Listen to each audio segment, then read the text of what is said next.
Earlier this afternoon, Donald Trump was arraigned on a New York Supreme Court indictment returned by a Manhattan grand jury on 34 felony counts of falsifying business records in the first degree.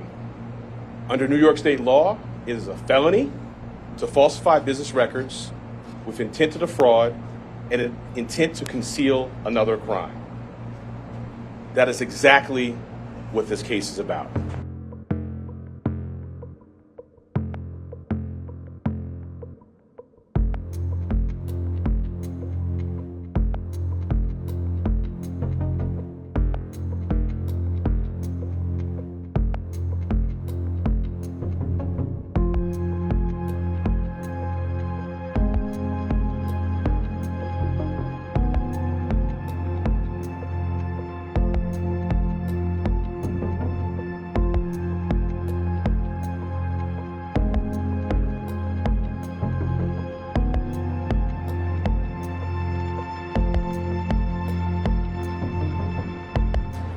The defendant repeatedly made false statements on New York business records. He also caused others to make false statements. The defendant claimed that he was paying Michael Cohen for legal services performed in 2017. This simply was not true. And it was a false statement that the defendant made month after month in 2017.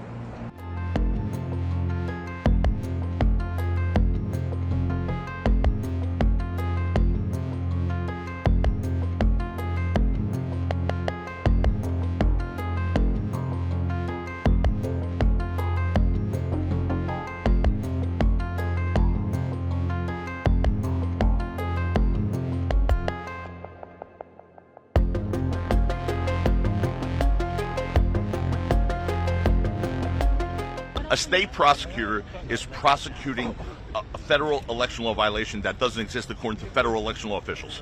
It's as simple as that. You can sum it all up like that. Change of venue. Why is he talking about that?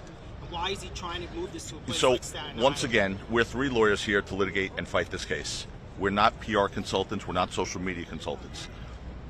Donald Trump has made one hell of a brand and became president of the United States with his social media and posts and everything else, his messages.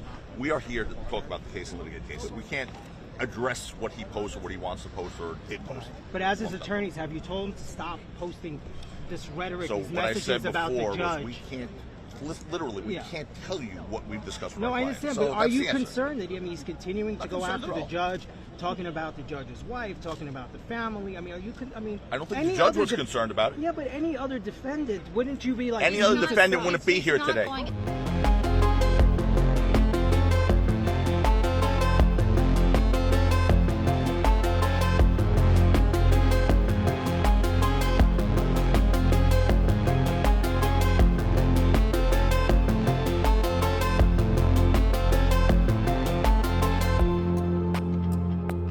Here's what we're going to talk about today. Here's what we're going to talk about today. We're going to talk about the insufficiency of this case. And I will say this to you.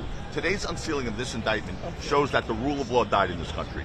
Because while everyone is not above the law, no one's below it either. And if this man's name was not Donald J. Trump, there is no scenario we'd all be here today. Please understand that based on these charges.